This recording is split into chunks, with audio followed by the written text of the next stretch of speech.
la situation de la terre d'Israël, dans laquelle se trouvait la terre d'Israël, avant la destruction, et lorsqu'il y avait une correspondance ou une sérénité, on va dire, entre le spirituel et le matériel.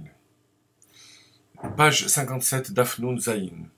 Bila Hashem velo chamal et kol neot Yaakov, dit le passouk dans Echa.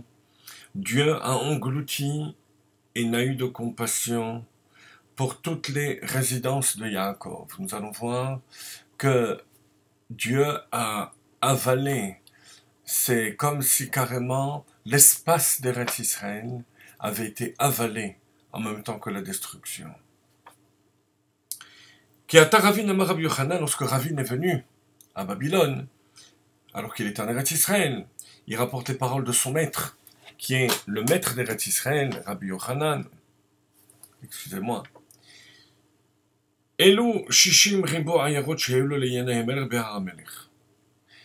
De quoi s'agit-il lorsqu'on dit que les résidences ont été avalées? Ce sont les 600 000 villes de Yanai Amelech qu'il avait dans la région de Har Amelech.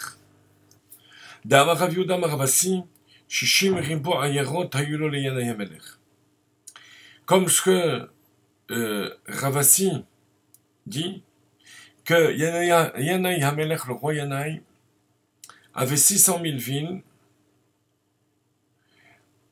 et dans chacune, il y a se trouvé 600 000 juifs. Ce qui fait 600 000 au carré, 36 10 puissance 10 puissance 10, ce qui fait 360 milliards. Comment est-ce possible? On va le voir tout de suite. Chutz Mishalosh, en dehors de 3 villes, où il y avait le double, donc 1,2 million. Quelles sont ces 3 villes? Kfar Bish, Kfar Shichlaim, Kfar Dichraya. Le village de Bish, Bish ça veut dire le mal. Pourquoi le mal? On va voir tout de suite. Kfar Shichlaim, Shichlaim c'est du cresson. Kfar Dichraya, Dichraya, ce sont les garçons. Kfar Bish, Delo Yahve Betalosh Pisa. Pourquoi le village s'appelait Bish? Parce qu'il ne recevait pas d'invités. Il n'y avait pas de possibilité de passer la nuit dans le Kfar Bish. Le Ben Ish Chai explique, non pas que l'intention était négative, au contraire, on présente quand même ces villes, où se trouvaient 600 000 personnes, comme des villes où il y avait une certaine opulence. Mais la kavana était bonne, mais l'acte était mauvais. La raison pour laquelle on ne veut pas laisser des pauvres s'installer, c'est pour ne pas appauvrir les habitants.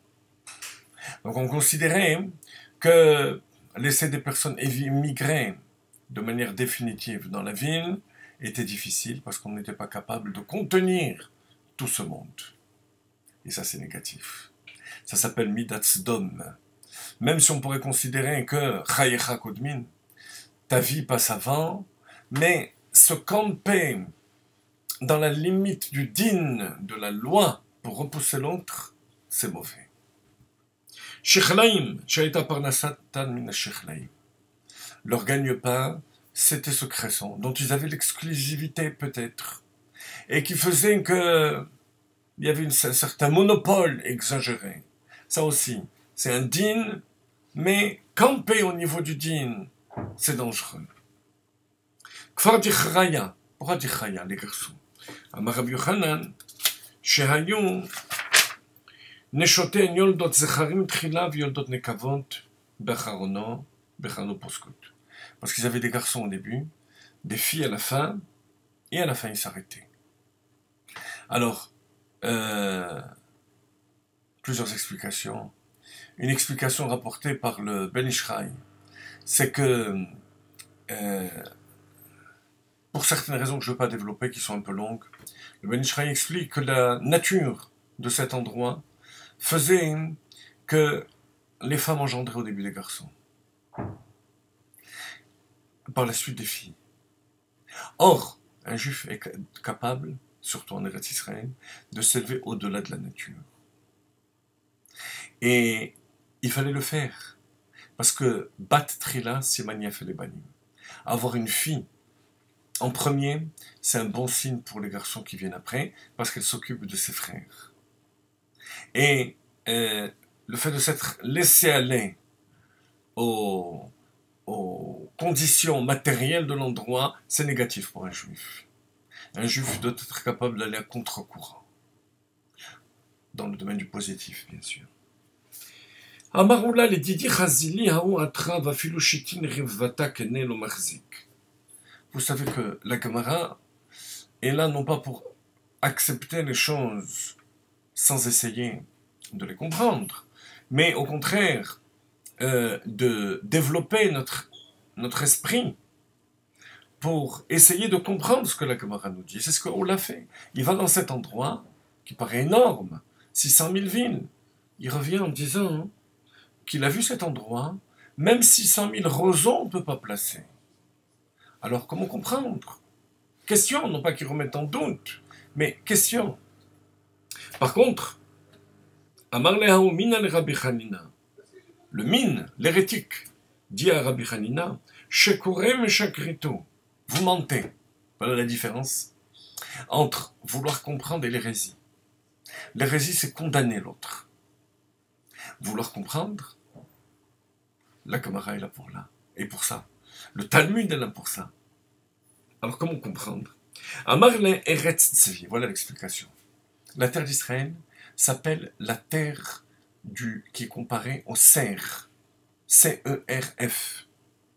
Quelle est la particularité du cerf? Sa peau est élastique. Elle donne l'impression de ne pas contenir sa chair. De même, la terre d'Israël, lorsque ses habitants s'y trouvent, elle s'élargit. Et lorsqu'ils ne sont plus là, alors elle se rétrécit. Alors, le Maharal de Prague nous explique de manière magistrale cette Gemara, qui est en même temps la réponse donnée à Oula, plus qu'à l'hérétique. Les hérétiques ne cherchent pas à comprendre. Il explique que Eretz Tzvi, la terre du cerf, ça veut dire aussi en hébreu Tzvi Pe'er, la beauté, Tiferet. Tiferet, c'est l'harmonie plus que la beauté. L'harmonie entre quoi et quoi? Entre le spirituel et le matériel. Entre le miracle et la nature. C'est ça la terre d'Israël. La terre d'Israël est faite pour contenir une multitude. Il se trouve que tu n'arrives pas à placer 600 000 roseaux. Ça, c'est une autre affaire.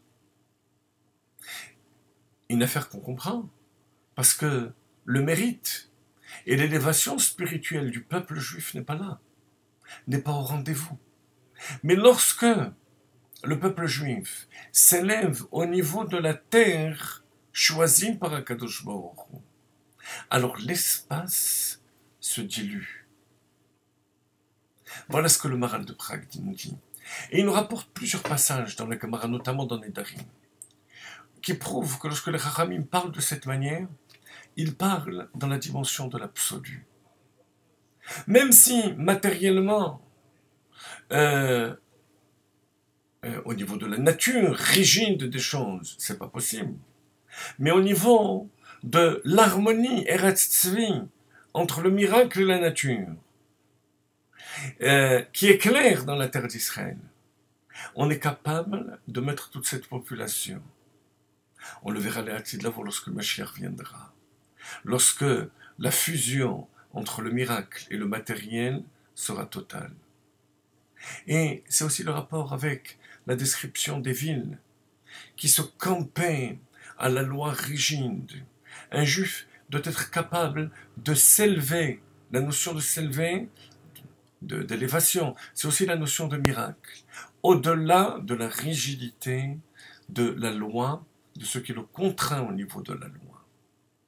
Et lorsqu'on vit au niveau du miracle, on atteint le miracle.